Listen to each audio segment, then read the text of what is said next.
I believe the Seventh-day Adventist Church is God's remnant people in these last days. And I don't care about being politically incorrect. I just don't care. God's remnant people can be identified biblically. And one of the identifying marks is they keep the commandments of God, all 10. And so I thank God for this church and for what it has meant to me. And my prayer for you is that you will remain faithful to the truth no matter what other people do.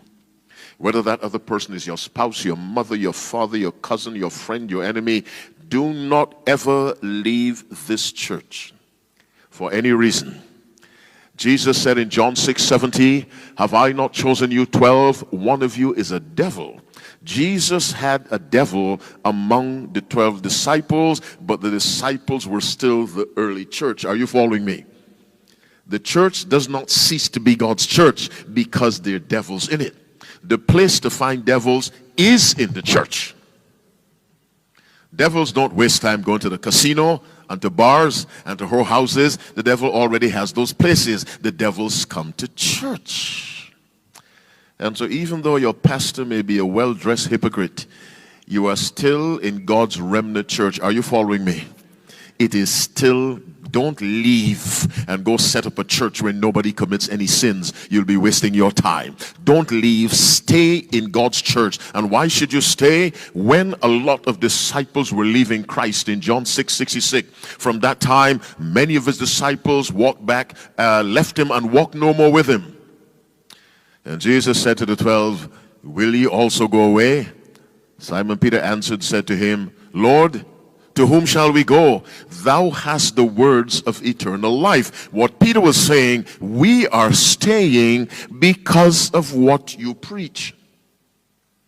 Not because you have a building, because Christ had none. Not because the members drive Mercedes-Benz and Lexus and BMWs. No, we are staying because of what you preach.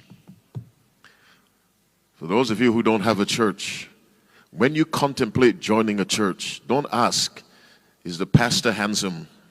Don't ask, "Where do the members work?"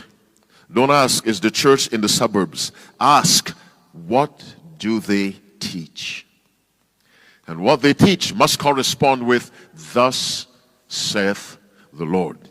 If they do not teach, "Thus saith the Lord," you will simply be enjoying a social experience, not a worship experience. Because the foundation of worship is obedience. What did God say to Saul with Samuel as his spokesperson? "Hath the Lord as great delight in burnt offerings and sacrifices?" That's worship. As in obeying the voice of the Lord. "Behold, to obey is better than sacrifice." Keep your special music. Obey me. Keep your large offering. Obey me. Obedience is better than sacrifice. And let me say one other thing that may cause you a little concussion.